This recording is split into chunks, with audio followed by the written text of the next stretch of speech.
Here we go. Happy Thursday to all of you guys. Off the Hook, Caleb Calhoun with Off the Hook here, joined by Caleb Jaru, who is back on, wasn't able to come on yesterday.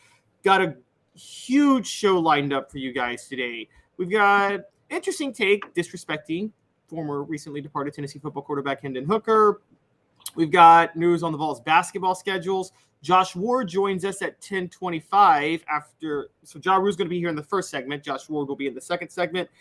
And we've got some interesting stories on athletes and new regulations and rights for them, along with a scandal going down in Georgia that Jaru and I are going to talk about. So welcome to the show. Caleb, Jaru, how are you today? I'm doing good. The Caleb and Caleb show lives on this Thursday. How are you? Doing great. It absolutely does as we wrap up June. And funny enough, Jaru, where I live, in 2 days, weed's going to be legal recreationally. Well, I guess I don't know if I should say congratulations or. Not saying I'm going to take part, but I was going to say, however you want to take it, Calhoun. Maybe you just have some aroma for the streets now. Yes, exactly. All right, so let's go ahead and dive in. We got one to dive in with immediately. So I've been hating on Brad Crawford all week, guys. I'm sorry. We do a lot of stuff on things he writes because he does a lot of great work. A lot of times we tout what he does. Sometimes we hate on what he does, and I'm going to continue the hate train because he wrote an article yesterday on the top 16 all-time transfer quarterbacks. And Tennessee's Hendon Hooker was not on the list. Now, come on. Now, okay, there's some top ones here that I understand you would put at the top. Okay, Joe Burrow, no issue there. Transfer, won the Heisman national title. Baker Mayfield, no issue there. Won the Heisman. However you feel about Baker in the NFL. Cam Newton, no issue. Transfer, won the Heisman national title. Caleb Williams, no issue. Won the Heisman. I'm still everybody I've named I'm fine with. Even Jalen Hurts, I'm good with being on there. But, okay, Joe, let me just name some other people on here real quick. I think Hendon Hooker has a case over Justin Fields. I think he's got a case over Russell Wilson. Rest in peace. We spoke about him yesterday. Ryan Mallett. He has a case over Ryan Mallett, but I don't want to get into that. Has a case over Colt Brennan. Scott Frost won a national title, but running the triple option at Nebraska.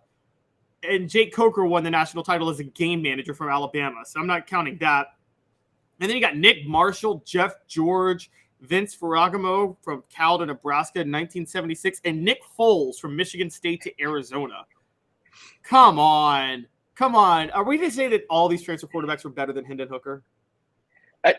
It's funny as you get to the top of the list, it's all the recent quarterbacks who transferred, like Joe Burrow, Jalen Hurts. And then you get like 14 and 13. Like you said, Jake Coker, I guess, is kind of recent, 2015.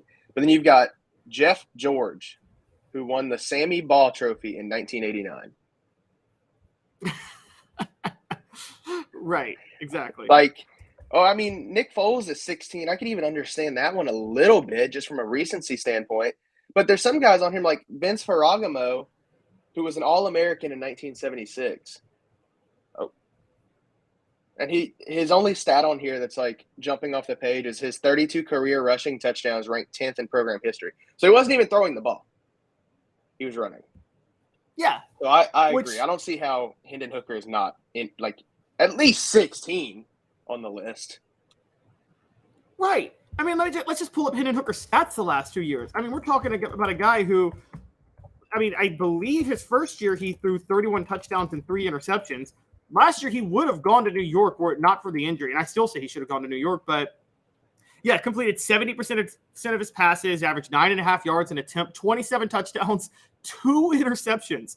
At Tennessee in 2 years, he had 58 touchdowns and 5 interceptions, and he ran for another 10 touchdowns and over 1,000 yards rushing, over 6,000 yards passing. I'm sorry. I don't know how you could leave Hendon Hooker off this list. Now, I think this goes to an interesting take, which is Hendon Hooker is the greatest transfer in Tennessee football history, isn't he? I don't think there's a close second. No, he basically revived the program and put Josh Heupel and Tennessee back on the map. Think about it. If they beat South Carolina and he stays healthy, they're probably competing for a playoff spot. Oh, yeah. If they beat South Carolina, they're in the playoff, and he's in New Yeah, York. exactly. So, I mean, he would basically, I mean, some of these guys on the list, he lists that they ranked 5th or 6th in Heisman voting. Well, Hooker did the same thing. Yeah. So then by that token, should he not be on, like, and we're not arguing that he should be above a guy like Joe Burrow who holds every record, won a championship. We're saying he should be above Nick Marshall or Jeff George because those guys are not. I mean, Jeff George has one sentence under his, and it's a future number 1 overall pick in the NFL. His 31 career touchdown passes with the Illinois ranked 10th all time in program history. So he's 10th in Illinois. Yeah. So that's not something like to write home about. And it was, I agree. I think at least Hendon Hooker should be, I'd say he would probably fall. I would say 14th would be a good spot at least, just because he's super recent and you don't know how much impact he has on the program long term, which I think Joe Milton will just leverage off of what Hendon Hooker did and then Nico after him, and it'll just keep rolling. But I get that he's, I don't know. I think he should be 14 or 15 at least. I agree. I'm right around that level too. 14th or 15th of best transfer quarterbacks of all time. And I'm going down the list now, and Hooker should have been an All-American. I think we both agree with that. He kind of got robbed of All-American honors.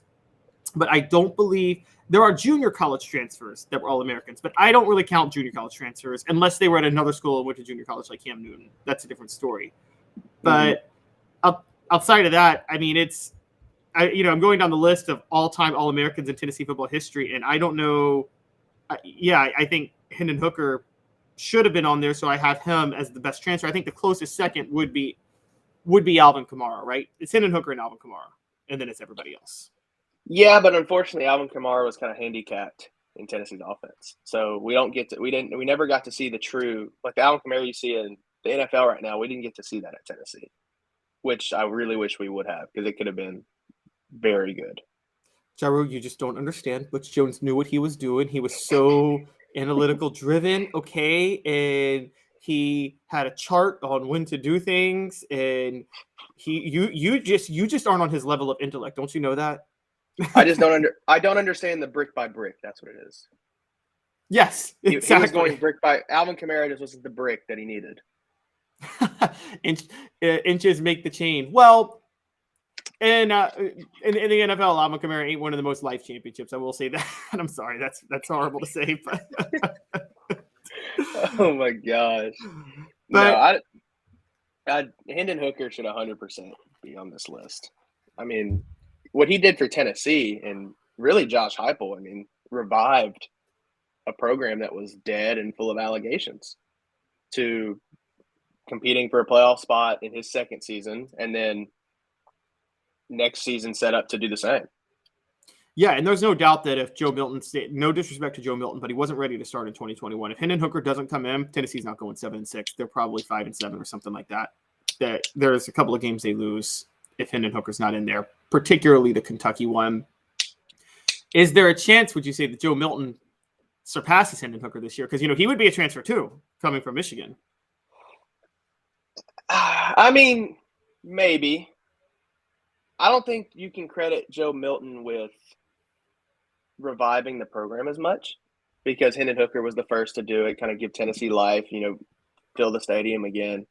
But obviously on the field, I think Joe Milton could compete if he plays how people are saying he's going to play this season. That one is a tough one just because they're back-to-back, both transfers. I mean, Hendon Hooker did a lot of stuff for Tennessee that'll be hard to replicate. But if somebody's going to replicate it as a transfer, I don't see why Joe Milton couldn't. Yeah, no, that's true. And, with a couple more years, he's now been in the system 3 years, which may help. Although people say that, I think you and I are both, I don't think being in the system that long in Heupel's system means that much. I think you learn it. I think quarterbacks pick it up I think it's a pretty easy system to pick up for a quarterback. I wouldn't, I agree with you kind of. I would say, obviously, having a year or two in the system helps. 3, I think at that point it's kind of redundant. I agree with you. It's not like they're doing anything super, super crazy. And Joe Milton came from Michigan, which, I mean, their offense isn't – Jim Harbaugh is supposed to be an offensive mastermind too. So it's not like he's immune to learning offenses. Right, exactly. Good morning to you, Rocky Top Tom. Travis says that Tennessee should have made it the playoff over Alabama. Well, yeah, if either one would have been in it, it should have been Tennessee. But I think they got the playoff, the top 4 right. Quite honestly, I made the case last year they should have just had a top 2, and it should have been Georgia versus Michigan because those were the only 2 teams. BCS would have worked. But about Cooter, yep, just what we were talking about. Could say Milton is the greatest at the end of the season. And yes, Rocket Top Tom, it is Caleb squared. It is. Fun fact, I am Caleb Calhoun, so my initials are also C squared. Some people used to call me that. Although my first name is actually John. So, Jerry, I don't know how well you know history, but John C. Calhoun was a really bad guy. My mom didn't know history. My mom and dad did not know history, named me that. I've trolled them about it since. I don't know history either, so I have my research assignment for later. Okay, well, John C. Calhoun was the guy that, after the slave trade ended in 1807, John C. Calhoun was making the case in 1845 that the slave trade should still continue. Not slavery itself, the slave trade, which even slave owners were like, okay, this is immoral and we shouldn't do it. Okay. Yikes. So, he was the former vice president? He was the vice president under Andrew Jackson, yeah. And then they had a big fight over the nullification crisis. Well, you can change the name. Yeah, it was. Thanks the legacy. He was not a good dude. Moving on, speaking of a great transition to not good dudes, by the way, going on to here, we got to talk a little bit about this is an awful story. I encourage you guys. The AJC broke it, and now CBS Sports has a story on it too. Georgia defensive lineman Jamal Jarrett faced sexual assault underage drinking allegations as a recruit per report. And according to the Atlanta Journal-Constitution, Jarrett is part of a larger look into the program's handling of sexual violence violations, where there seems to be a rally around players that get these violations with Georgia. Another case that was cited was former Georgia linebacker Adam Anderson. On November 10th, 2021, Anderson turned himself into police and was charged with felony rape during his bond hearing. 8 players from Georgia's football team, including Jalen Carter, James Cook, Quay Walker, who Tennessee targeted heavily during the Jeremy Pruitt years, advocated for his release and testified in favor of his character.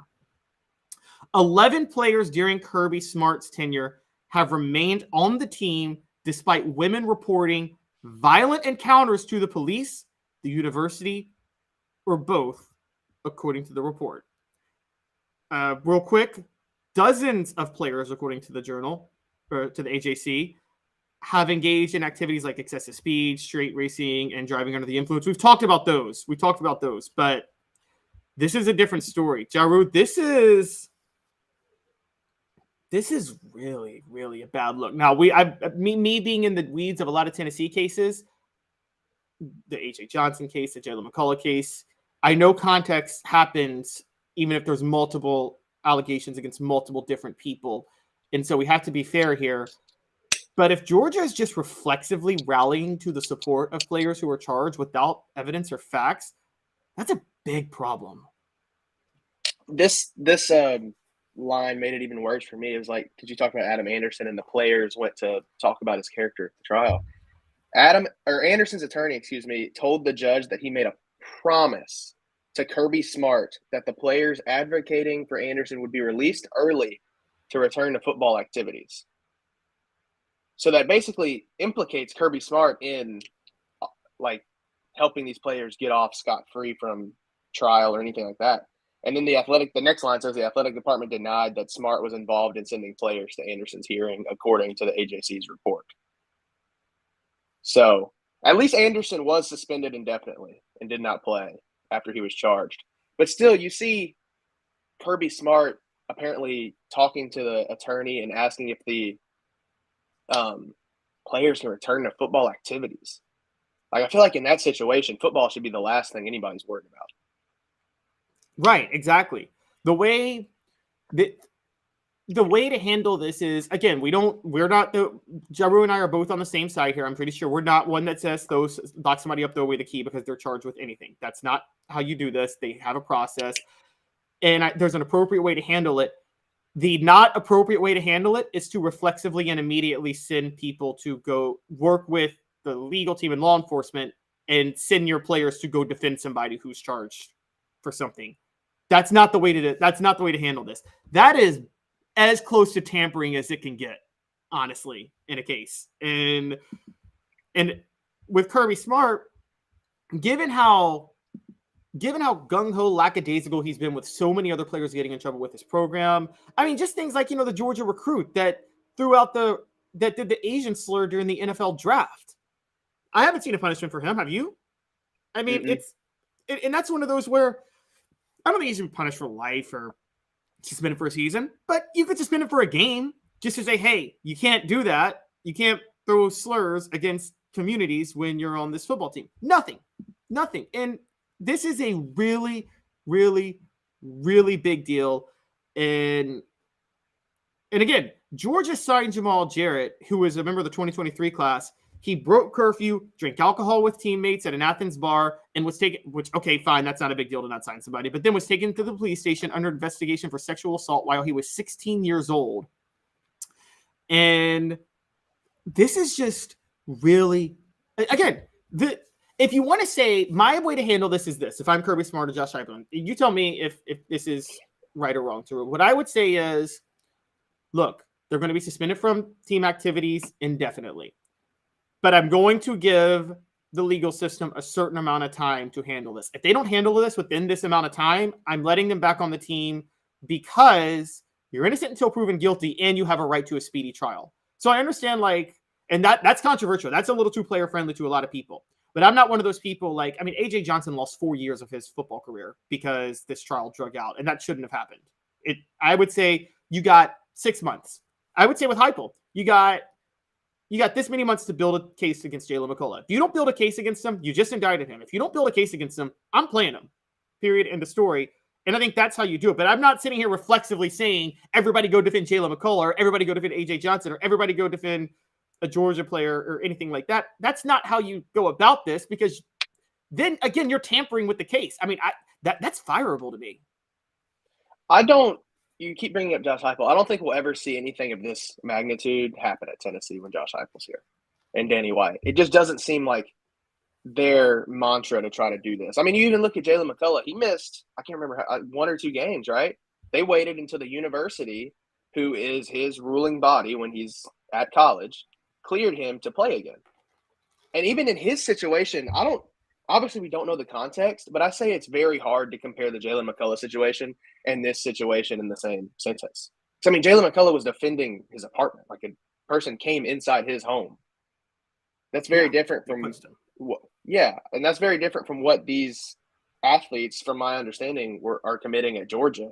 And, I mean, the athletic department is liable in this too, because if Kirby Smart actually was talking to the attorney and sent the players to the trial, and the athletic department turns around and says Kirby Smart had no involvement, and this report comes out, I mean, the AJC is basically showing you that the athletic department is looking away from everything that's happening. I mean, it seems like once a week there's a player arrested for speeding, and you see a story about a Georgia player driving recklessly. That's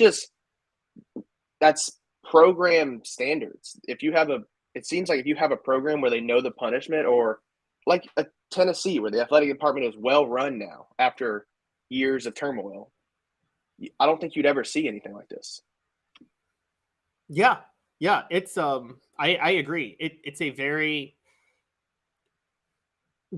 I know this covering Georgia. During the Mark Richt years, Georgia had the integrity model, and they had more integrity than any other program. And I think a lot of people at Georgia feel that cost them national titles. So I think when they hired Kirby Smart, they decided we're sick of integrity and let's just throw it to the window, which I get. Like, there is a healthy balance here. You don't have to be like Notre Dame, but you don't have to be Urban Meyer at Florida either. I mean, you can kind of strike a little bit of a balance. Yeah, I agree.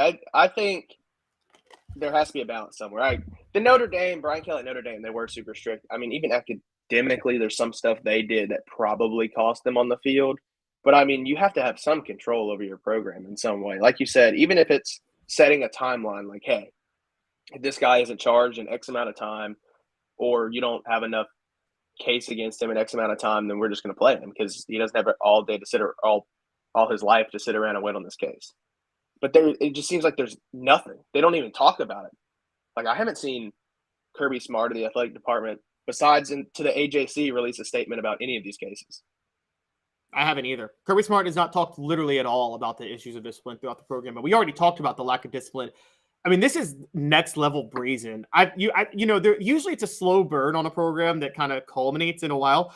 It's all one off season for Georgia. It's just happening out of the blue. So it's kind of crazy. Comment by Rocket Top Tom says the DA at Knoxville is either overzealous or we don't know something key to the McCullough thing with regards to Jalen McCullough. You don't indict as a DA unless you have a solid lock for conviction. Rocket Top Tom, I will tell you, the DA, I think you pronounce her first name Sharm P. Allen, is the same DA that indicted A.J. Johnson, and there was an acquittal, and literally spent 4 years bringing a case, and there was an acquittal within 30 minutes. So I think we can safely say overzealous as the right word.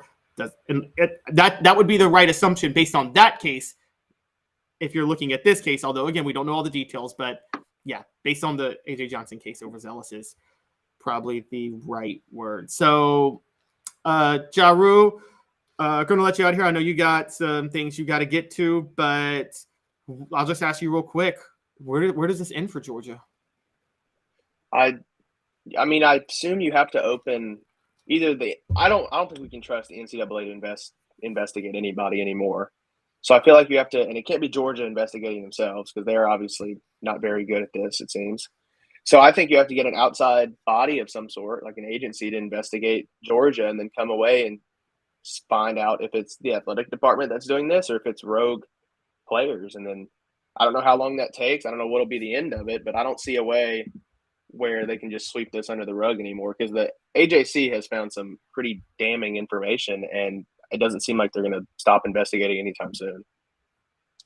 Yep, I agree. Portions of the program brought to you by Craft Treats. CraftTreats.com is your home for the best pet treats in the world. They even have CBD-infused treats that can minimize your pet's digestive, arthritic, or anxiety issues. Go to CraftTreats.com. Jaru, thanks for doing this. You have a good rest of your day, and we will see you tomorrow.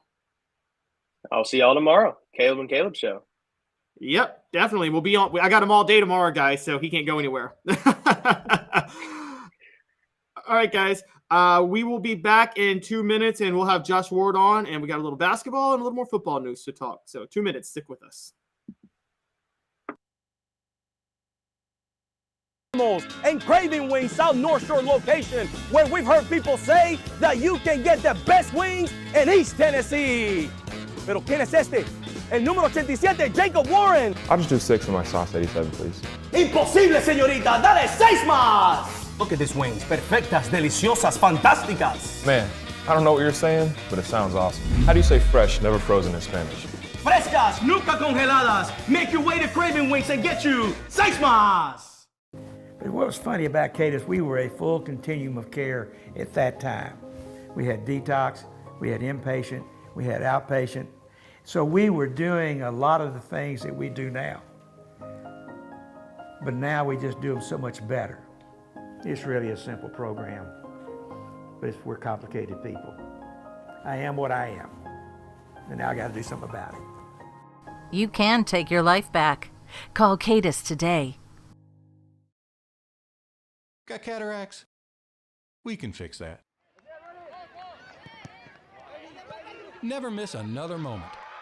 With a little help from Doctors Campbell, Cunningham, Taylor, and Hahn at cctis.com. Do you want to own the more that owns every job? Then get to Vassey Lawn and Garden in Cleveland and get you a Toro. I'm David Vassey, here to talk to you about Toro. With a Toro Zero Turn, you'll get more out of every minute and you'll reach the finish line faster. At Vassey's, we like to say, no matter if you're mowing 3 acres a week or 11 lawns a day, homeowners and business owners alike find confidence in equipment they can trust from top to bottom. Vassey Lawn and Garden, Highway 60 North in Cleveland. Man alive, it's worth the drive. Our family has been creating jewelry since 1986, each piece unique with a story all its own. I'm Rick Terry with Rick Terry Jewelry Designs. I'm a jeweler, and I want to be your jeweler. We're grateful that you chose us to be Knoxville's best jeweler. My family and staff look forward to serving you. So please come see us. Kingston Pike and Campbell Station Road in the heart of Farragut and downtown on Gay Street, right next to the Tennessee Theater. Welcome back to the show. We're going to bring in Josh Ward in just a minute. We talked a little bit about the Georgia case a second ago, and we got some basketball news. But let's go ahead and bring in Josh Ward now. Josh, how are you doing? Good, Caleb. Great to be with you. Thanks. Good to be with you, too. I guess we'll actually start with, I wanted to talk about this with you specifically, Tennessee basketball. The ACC SEC Challenge slate came out yesterday, and Tennessee is going to, the men's side is facing North Carolina. The women's side is facing Notre Dame. Also found out that the Lady Vols SEC schedule is going to include Vandy, who they play twice every year, but then they draw South Carolina and A&M as their other rotating opponents that they're going to play twice. So I guess I'll just start there. That's kind of a brutal draw, right, for the SEC schedule for women's basketball? Yeah, especially South Carolina, which has kind of led the way nationally with what they've done with Don Staley's program. So that's tough. Tennessee's schedule's tough out of conference. Notre Dame would be included in that conversation. LSU is also changing the conversation in women's basketball in the SEC with what that team did last season, winning the national title, and is now a transfer destination, it appears, with how we saw this offseason go. But South Carolina is still going to have something to say about winning a national title. Also, though, if Tennessee wants to be a national title contender, it needs to prove that it can beat those teams. Beating lesser opponents in the SEC and being competitive but not beating powerful non-conference teams, it's nice for a resume, but that's not going to get Tennessee where it wants to go. So if Tennessee wants to compete for a Final Four and the national title, which is the expectation this year, it also needs to show that it can beat those teams in the regular season. So in basketball, where you have margin for error, I think it's a good thing that those teams are on the schedule. Yeah, I agree. I actually said that. It's funny. Yesterday, when we were talking about the men's schedule and them drawing Texas A&M and the rotating opponents, I believe it was Alabama. Mm-hmm. Given the SEC being in a down year next year, I think the men's team needed the tougher draws for the SEC slate. Yeah, maybe so. Again, Tennessee will play a good non-conference schedule, but home and away, getting tested away from home is good for a resume opportunity in terms of trying to bolster it for the NCAA tournament and also testing your team so that they're ready for the NCAA tournament when that comes around, because Tennessee will be there. Tennessee will be an NCAA tournament team, barring an absolute disaster. Tennessee should go in as one of the top 3 teams, I think, in the SEC. If that's the case, there should be no fear of playing a tough home and away rotation and playing a tough conference schedule. Maybe it affects Tennessee's ability to win an outright SEC title, which is one of the goals going in. But at this point, I don't know anybody that is valuing what happens in the regular season in the SEC over opportunities in the postseason, and really meaning the NCAA tournament. So whatever Tennessee can do to help its NCAA tournament chances should be the priority. Yep, totally agree. I've always said that. I've said that the NCAA tournament selection committee has made it pretty clear. I mean, they made it more clear in the RPI, but they still make it pretty clear now using the BPI that they're going to value who you play way more than your record. I mean, they care less about your record than the college football playoff committee does. Yeah, it matters as a percentage of the overall conversation, but there's the record, there's the performance against those high-quality opponents that you face. Avoiding losses against bad teams will matter too, but do you play a tough schedule? Do you try in the non-conference slate?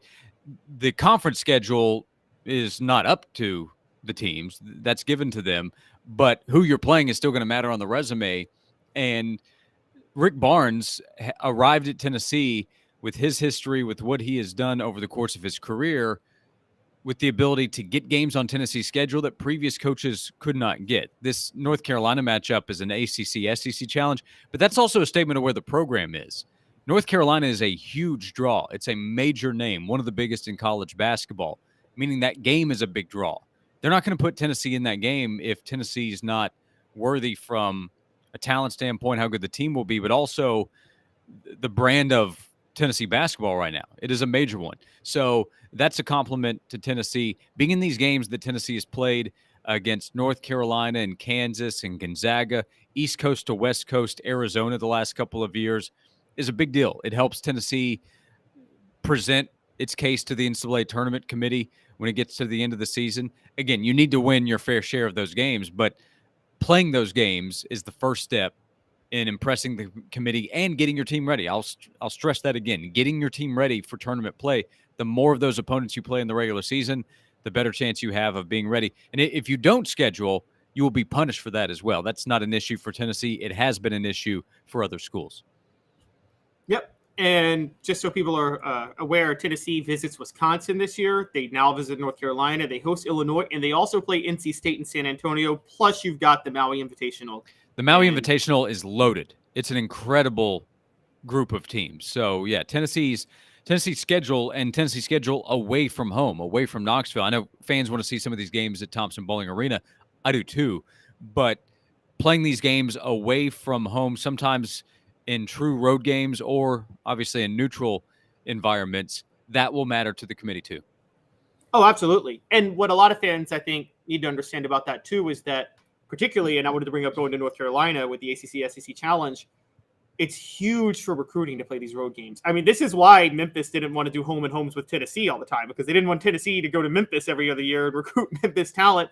Now Tennessee gets to go into North Carolina to recruit basketball talent. They get to go to Texas to recruit talent. I mean, look, sorry, it's not as easy to recruit in Knoxville when you're hosting as it is in North Carolina or San Antonio for talent. So this is a huge deal to be able to go to these places to recruit. Yeah, Josh Pastner came on my radio show 10 or 12 years ago, somewhere in that range, when he was Memphis's coach early in that tenure, and said, I don't want to play Tennessee home and home. It doesn't benefit me. I know it's a good game, but them coming to Memphis and having a chance to win doesn't help my program. Going to Knoxville doesn't help my program, really. So he didn't value that. For Tennessee, there is real value in going to these games. And again, the ACC-SEC Challenge, you'll have home, you'll have away, just like you had Texas home and away back-to-back years, which was really cool. That was great to see. So it's good for the game. It's great for the fans. And if Tennessee goes to Chapel Hill and wins, that's a big deal for the program. It can be good for the resume if we come back to just how it will affect Tennessee this upcoming season. But recruits know what Chapel Hill is all about. They know what the North Carolina brand is all about. Seeing Tennessee in that game, and if Tennessee wins that game, that's more for Tennessee to sell. Yep. And so what do you think of North Carolina, of them playing North Carolina in general? Because Hubert Davis's team, obviously, after a Final Four run, really underachieved last year. Do you think they'll be back this year, or do you think it's kind of a sliding program given that Roy Williams isn't there? Surely they're better than last year. And last year they were one of the most disappointing teams we've seen in a long time, from being a projected title winner and the top team ranked going in to not making it. So they'll be better, but I think Tennessee should be the better team. So that's a very winnable game for Tennessee. You never know in college basketball, especially going on the road. So there is that aspect to it. But this is one where Tennessee can kind of get value of beating the name, even though you might not beating a team that's as good as you are. Because Tennessee should be the better team, I think, going in the season. No, I agree. And Mr. Jones brings up a point that Tennessee beat Duke, and if they could beat North Carolina, it'd be big for recruiting. I mean, they already beat Duke this past year. They could theoretically in the same year beat Duke, North Carolina, and NC State and be it would remind me of, remember football 2003 when they beat Florida and Miami on the road and called themselves state champs of Florida that year? Yeah, because you know how much basketball matters there in that area, and it's the name brand value. And Tennessee has already really established itself, at least in the college basketball world, those who are paying attention, with Rick Barnes as the head coach. The brand itself from Tennessee just in general is a major one. The Power T is so recognizable.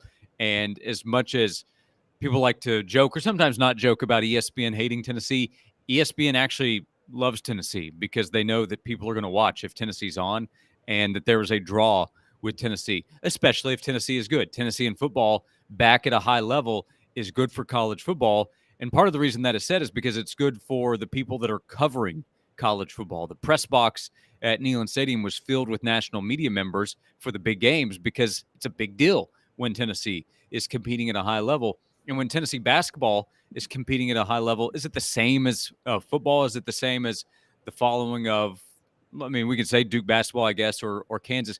Maybe not, but the fan base is so big that it's going to hop on board, and that's already happened. And Thompson Bowling Arena ranks high every year in average attendance. And those games against Alabama last year and Texas and Kentucky, the crowds are fantastic because of the following and because of the support for Tennessee. So when Tennessee's playing in these games against Duke and North Carolina, that is attractive not only to the Tennessee fan base, but to everybody covering college basketball and when ESPN is covering. Yep, it's funny you say that. I've debated a lot of Tennessee fans who talk about the ESPN hate. I think it was there, but I think it's from the 90s. I don't think it exists anymore. I think they realized what they lost when Tennessee football fell off. And I think it had a lot to do with, I'm just going to be honest, I think ESPN and media members in general have a bias to programs whose coaches were good interviews. And Josh, you and I both know Fulmer was not the best interview. He was not an entertaining guy to do press conferences or do one-on-ones with. Yeah, I mean, there's the Heisman aspect, and I get that with what happened with Charles Woodson and the attention that was put on Michigan. Michigan was winning. I mean, they were a title contender, and that's another major program. So there's that aspect. But some of the names are known, some of them are not, people that work behind the scenes. There's so many UT grads that work for ESPN. So when it's brought up ESPN hates Tennessee, part of my question is, okay, who are you even talking about? Like the upper management of ESPN couldn't care less. They don't care about any of the teams.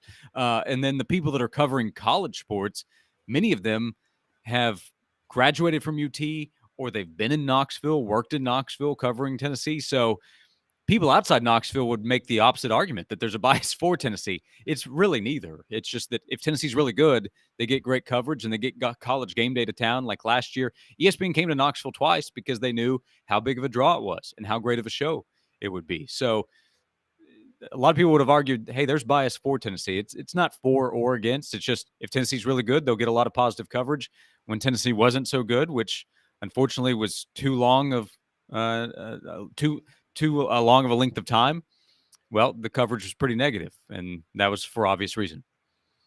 Yep, this is actually something I kind of want to transition to because it's a good segue we got to. But thinking about this, it's funny you said that because Chris Fowler had a great point years ago, and it's, we talk about the bias for or against Tennessee or the SEC, and you're right. You go outside the South, everybody thinks that ESPN and everybody's biased in favor of the SEC, and Chris Fowler had a great point.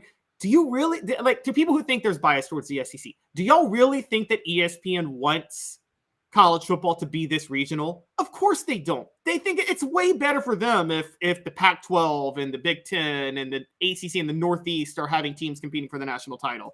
They would obviously much rather that happen where they could stretch their market value of covering college football than just be stuck in the South, wouldn't they?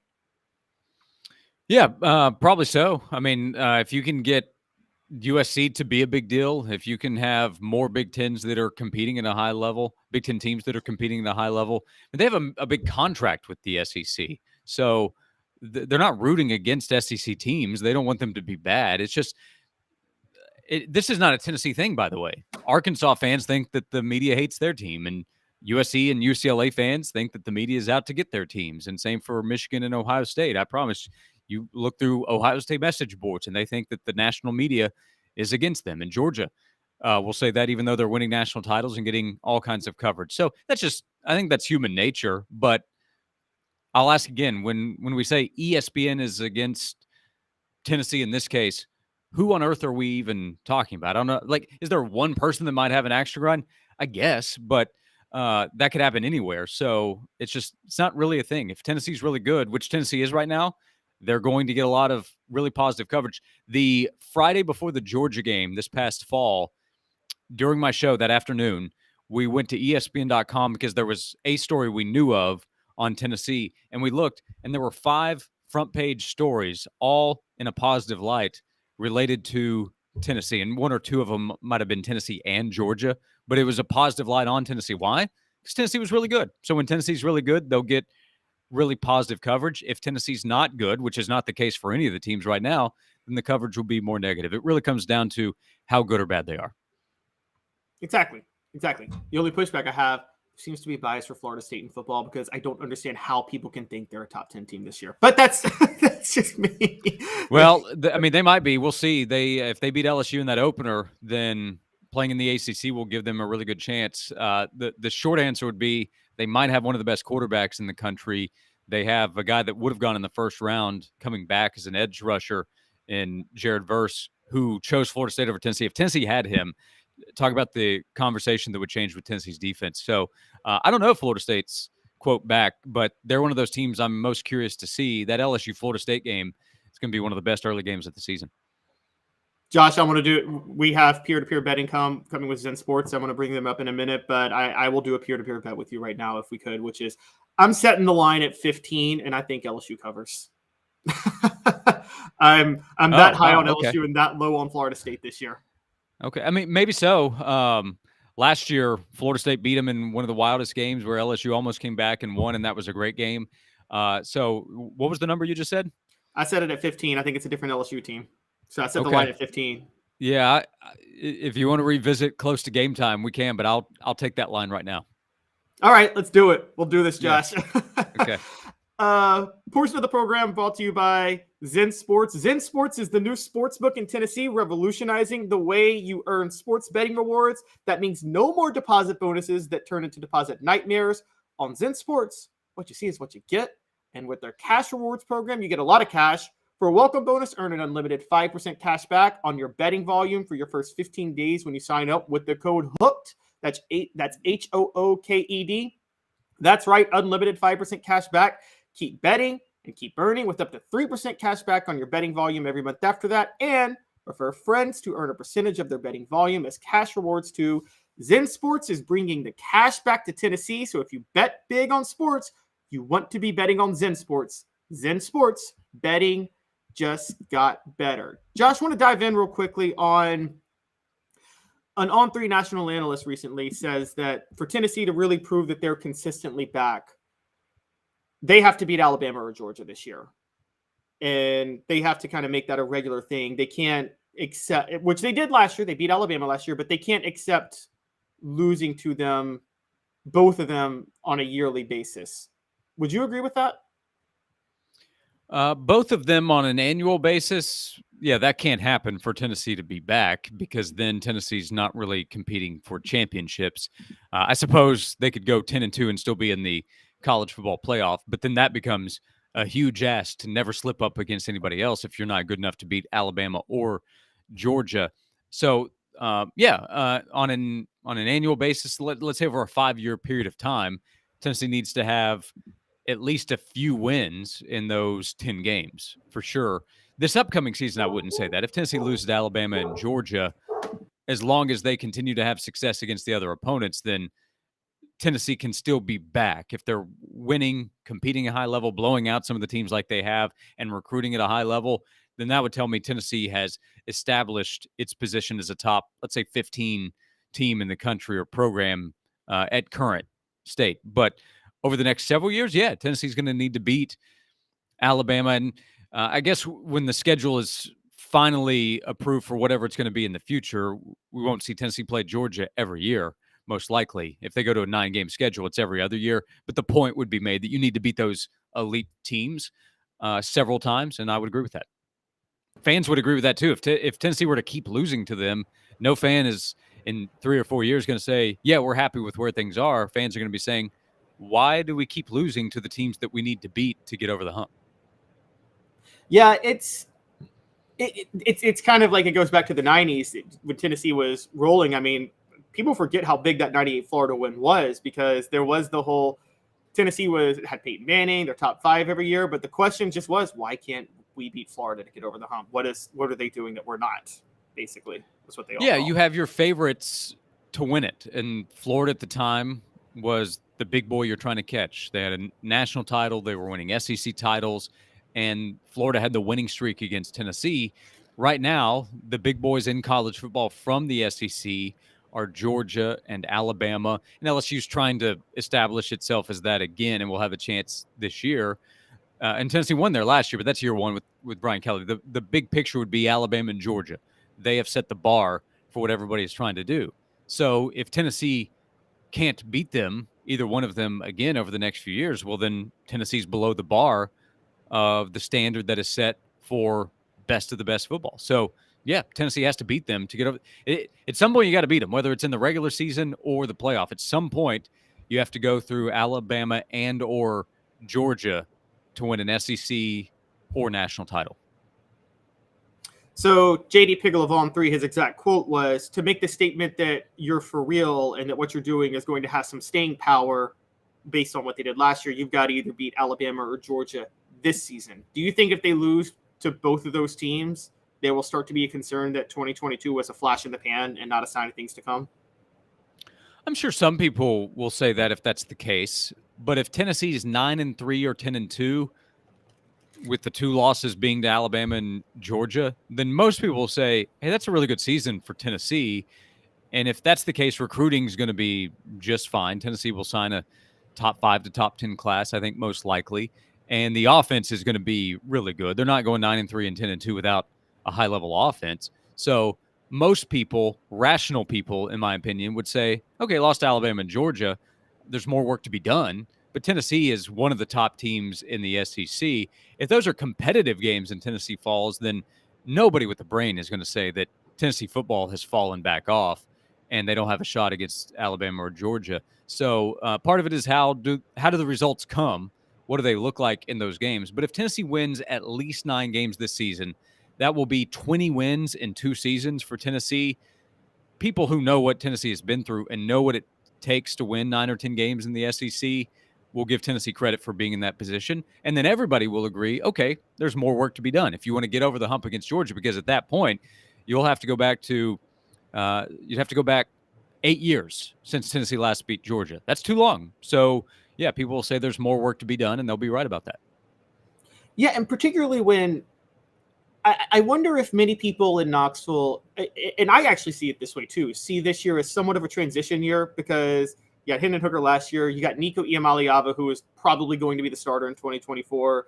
Mm-hmm. And no disrespect to Joe Milton, but kind of a transition year to stay afloat, keep this thing rolling, but probably not take it to the next level this year. Just make sure you don't fall from where you were. Kind of, you know what I would compare it to is, remember Clemson in 2014? They were between Taj Boyd and Deshaun Watson.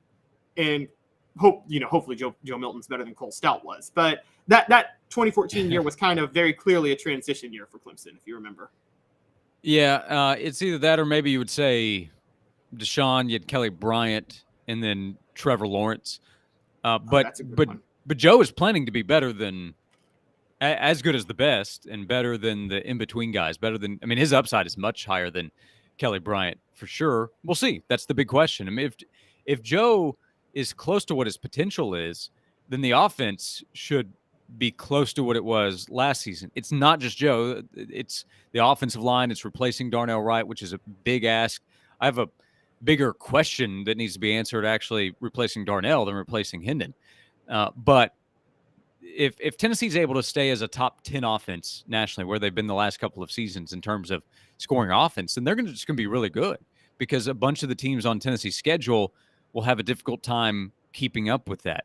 We'll find out when Tennessee goes to Gainesville how Joe and the offense handles a tough road environment where Florida knows we need to do whatever we can to stop or slow Tennessee's offense. Stop is too strong of a word, but slow and give our offense a chance, because they don't have Anthony Richardson. So the upside of Florida's offense, because of the quarterback position, is lower, in my opinion. So we'll get at least an idea there. And then over the next few weeks, we'll see with Joe Milton. But I promise Tennessee's internal expectation is we should be as good as last year. We should be better on talking about the offense. We should be better defensively, and we should have a chance to beat every team on the schedule, which the odds makers actually say. Tennessee right now would be projected to win 10 individual games. The over-under win total is 9.5, which is tied for the third best in the SEC, depending on where you look, but top 4 in the SEC. That's a tremendous compliment considering what Tennessee has to replace. Tennessee also has to go prove that is warranted. That's up to Joe Milton and Gerald Mincy and John Campbell coming in as a transfer, and all the other players that we're talking about this offseason.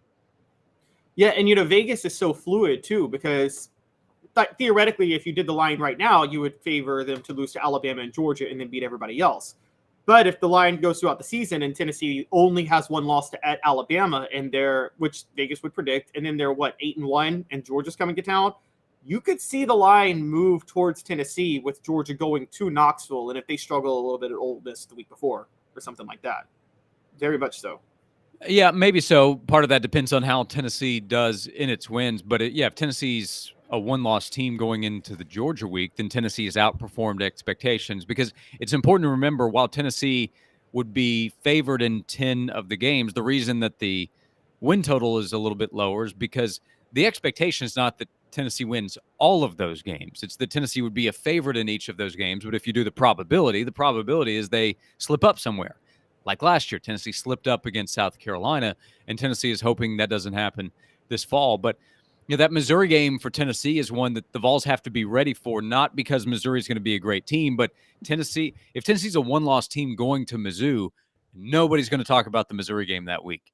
Everybody's going to talk about Georgia the following week. But Tennessee will have to focus on a road trip, and Missouri's going to know that Tennessee's thinking about a big game the following week, and Missouri is going to say to itself, we almost beat Georgia last year. Why can't we get Tennessee, catch them napping this year? So that's just an example of what you deal with when you're at this high level. Kirby Smart's biggest challenge is making sure that his team respects the opponent, because his team knows it's better than every opponent that he goes up against for the most part. That's part of Josh Heupel's challenge now is, hey, we won 11 games last year.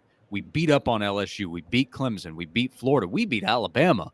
So I need to make sure that my guys focus when they go to Florida this year, when South Carolina comes to town. South Carolina might be a little different because of the revenge factor, but Josh Heupel now is in that position where he has to make sure his team is focused on these games where Tennessee is favored.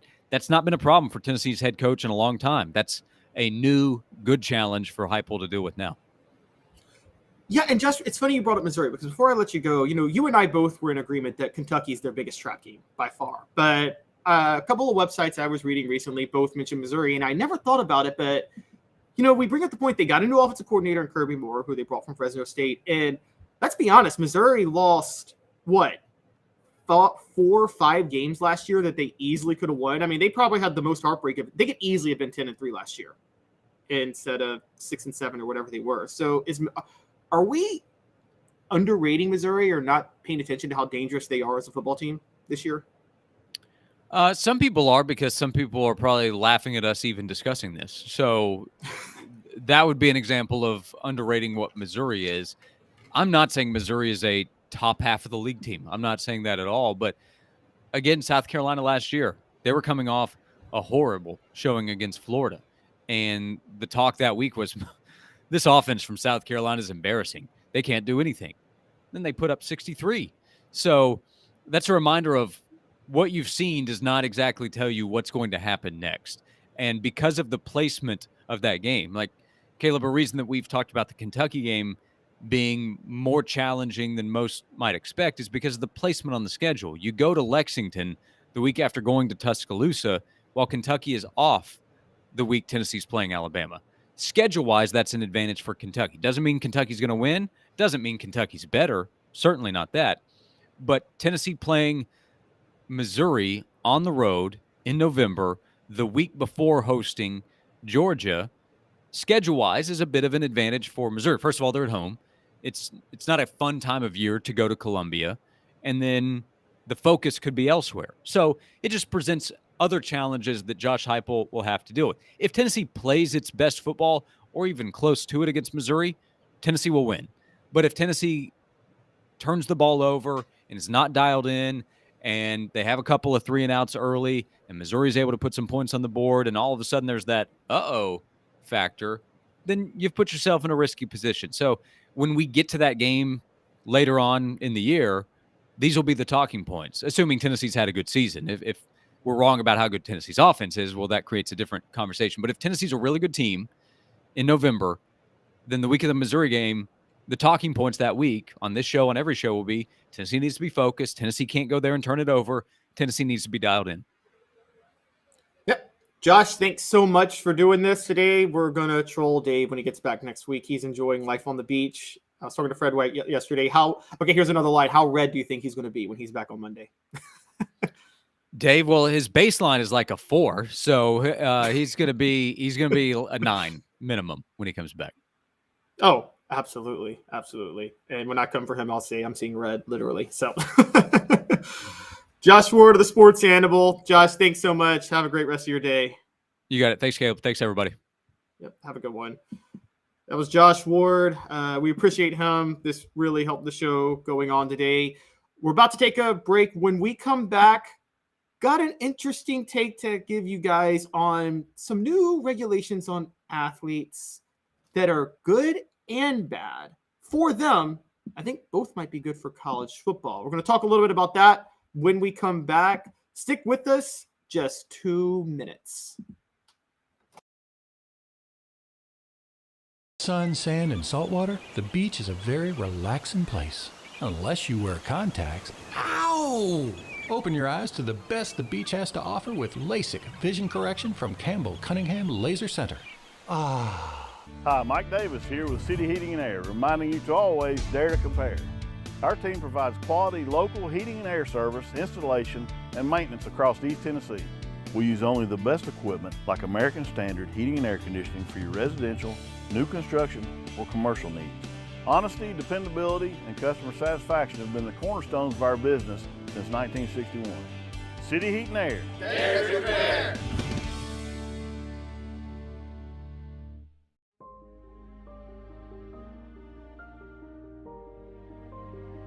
Our family has been creating one-of-a-kind pieces of jewelry in West Knoxville since 1986.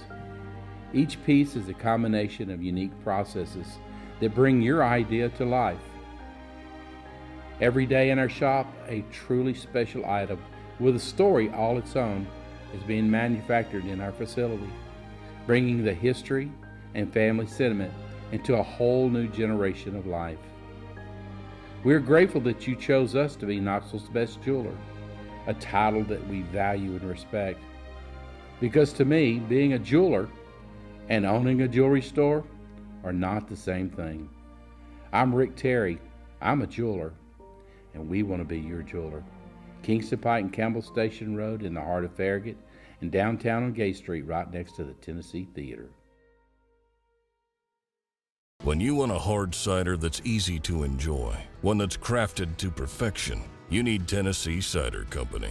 Some say it's the signature cider of the South. Others say it's the cure to your craving. They all say you'll savor every sip. With a selection of ciders free to sample, all it takes is one taste. Visit tncidercompany.com for more information, as well as to shop our ciders and merchandise online. Thirsty yet? Doors open at 10 a.m. Welcome back to the show. I've been neglecting the message board a little bit. I apologize to you guys. So I'm going to go pull up some things that we've looked at. Going to have a little fun with you guys real quick. Going back to John C. Calhoun. Yes, Rocky Top Tom brings up that he ran like 6 times himself. He was like Henry Clay. Yes, he was. William Jennings Bryan was another one of those guys. I believe William Jennings Bryan ran 3 times and lost all 3 times. That was kind of an interesting time in political history. And going back to the Georgia thing, you know, it is very, very murky. We were talking about that. Rocky Top Tom, if Kirby talks about this, it makes it real and affects the program. He's going to stay quiet, and the NCAA won't touch their golden program. It's up to the cops and the courts now. Yeah, and in many cases, you would say maybe it should be up to the cops and the courts. So it's kind of the legal system should handle a lot of these scandals that happen. So we'll just have to wait and see what goes on with that. Talking about the Tennessee football this year, Mr. Jones brings up that an improved defense gives offense more possessions and more scores. That's true. Also, Mr. Jones, think about this for Tennessee football, and this is a big part of what they do. They score so fast that they can generate huge leads early and pull their starters pretty quickly. And Tim Banks' defense makes it hard to come back. An underrated part of Tennessee's offense, a Tennessee scheme, is that Tim Banks he makes you work to move the ball down the field. So when Tennessee gets a big lead, they're actually built to hold their leads more than a lot of other programs that are such offensive juggernauts. So you also bring up Joe Milton learned a lot from Hendon Hooker about how to lead and be a good teammate.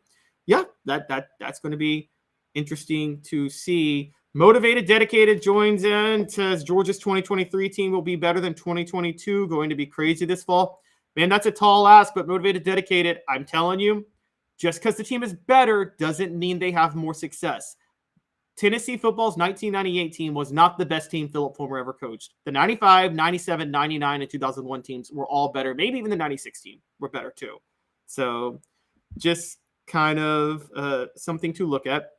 Travis says Ole Miss can certainly beat Georgia. Yeah, no, don't sleep on that. Lane Kiffin is a great schematic coach. We have no idea of what can happen with Ole Miss and Georgia the week before Tennessee. That's very, very possible that Ole Miss can beat Georgia. So definitely worth looking into. All right.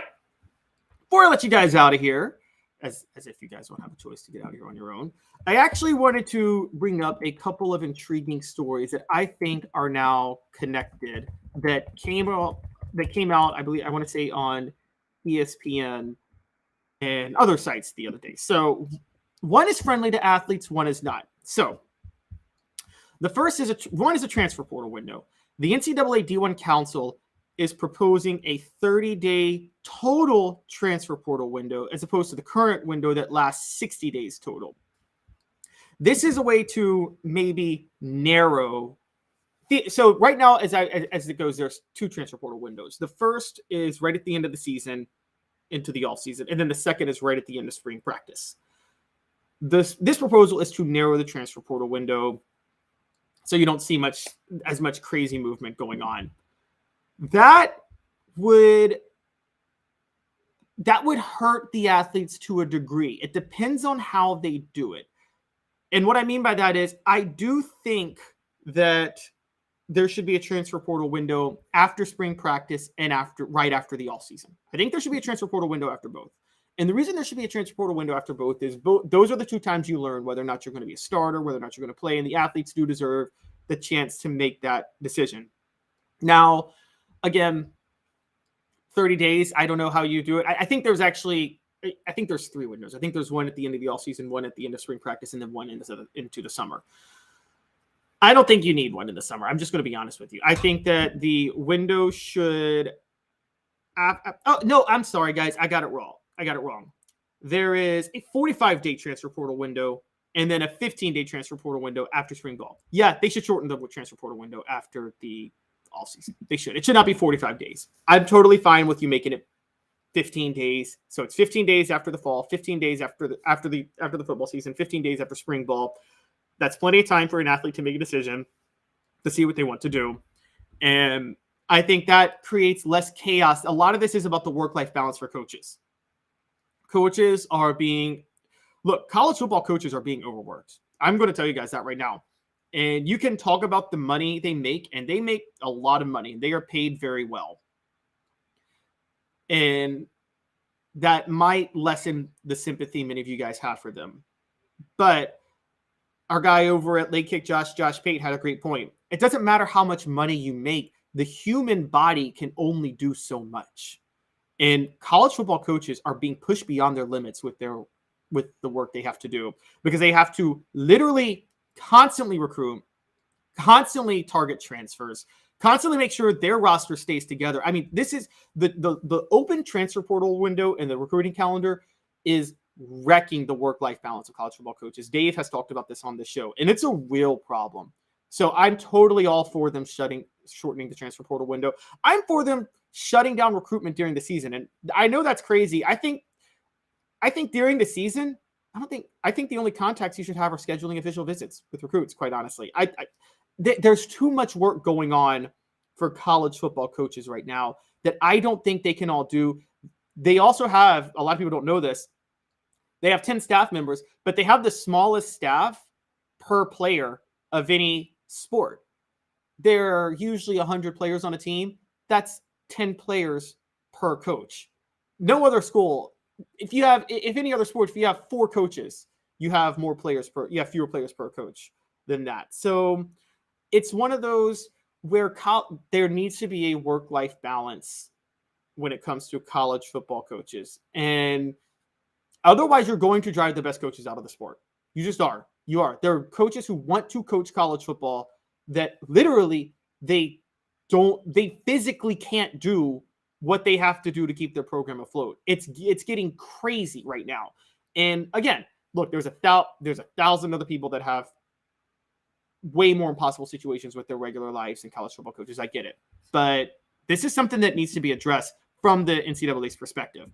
Now, from the other side, there is a new law that says there's a new NLI program, new policy that says athletes can back out of their national letter of intents without penalties under certain circumstances. So, for those of you who know, there is a commitment and then there is a signing. And obviously, when you give a verbal commitment, you can back out and decommit all you want. But once you signed your NLI in it, and you can't back out of that. Now, the new policy is that certain circumstances will allow athletes to back out of their national letters of intent. The certain circumstances are typically, according to ESPN, is, as far as I'm aware, has to do with coaches. So, for instance, if a coach is fired, a coach leaves for another job, things like that. So it could be a head coaching change, or it could, I believe it could be if a program receives a punishment probation-wise that we didn't know about. That is the policy on this. I think this is a good one. I think this is a very good policy. I think athletes sign to programs under certain conditions, and I think you should be able to back out of it if those conditions change. I think that way with contracts. I mean, that's how contracts are. The nature of contracts is there are certain conditions that you assume when you sign contracts that they change. I think ESPN should be willing to renegotiate its contract with the SEC because the SEC did that contract not knowing that Texas and Oklahoma were going to join. And I think there's an argument if the SEC took it to court for them to back out of the contract. Now, I don't blame ESPN at this moment because they're getting a sweet deal with the SEC with what they paid for. But I would argue that if it went to court, I would take that into account, that this contract was made before Texas and Oklahoma. The conditions changed. The SEC could back out and demand more money if they want. I think the same is with national letters of intent. They're not immune to the coaches and the programs. Spoiler alert, guys, players commit to coaches. Players commit to the possibilities of a program, not the program themselves. That's just how it goes. Mr. Jones, great point, like Florida not wanting to pay NIL to the recruits they promised. Now, that's a little bit tricky because technically NIL is not, it's not supposed to be used for recruiting. So I don't think you're going to be able to back out of your national letter of intent. I don't think you're going to be able to back out of your NIL. Excuse me, let me say this right. I don't think you're going to be able to back out of your NLI just because your NIL wasn't what it was. That's kind of a funny thing. But I will say that because technically NIL cannot be used during recruiting. But this is going to be intriguing because now when you start to see coaches getting fired, so for those who don't realize, this is why coaches get fired earlier. This is why they get hired earlier, all of that. So the early signing, but where this is very intriguing is the early signing period is still in December. There are still instances, outstanding circumstances where coaches aren't hired until January or late December after the early signing period. You're going to see a wave of backouts of NLI from the early signing period based on coaching changes that happen at the end of December, which still happens a lot of times now. What this is really going to do, though, is this was already happening. Most of the coaching changes were happening at the end of November anyway. This is going to be magnified and exploded to a different degree because the early signing period, athletic directors and administrators will be under a lot of pressure to find a coach before the early signing period now, which is in mid-December, because they can't afford to wait, because then players who signed would be able to back out of their national letters of intent. That's where this is going to change the most. So before we let you guys out of here, portions of the program are brought to you by Andy Mason. For the best prices and service in real estate in Knoxville, there's just one place, andymasonrealestate.com. Andy and his partners have been in the real estate business for a combined 40 years. They know how the market works and how to save you thousands of tens of thousands of dollars. Andy Mason at andymasonrealestate.com. Want to thank Caleb Jaru. Want to thank Josh Ward. Want to thank all you guys on the message boards for making this a fun show. We're doing our best here. We got one more day before Dave comes back. Jaru and I are going to be on for the whole show tomorrow. Appreciate you guys all tuning in today. You guys all have a great rest of your Thursday. Thanks a lot. With Caleb Calhoun, this has been a presentation of Off the Hook Sports.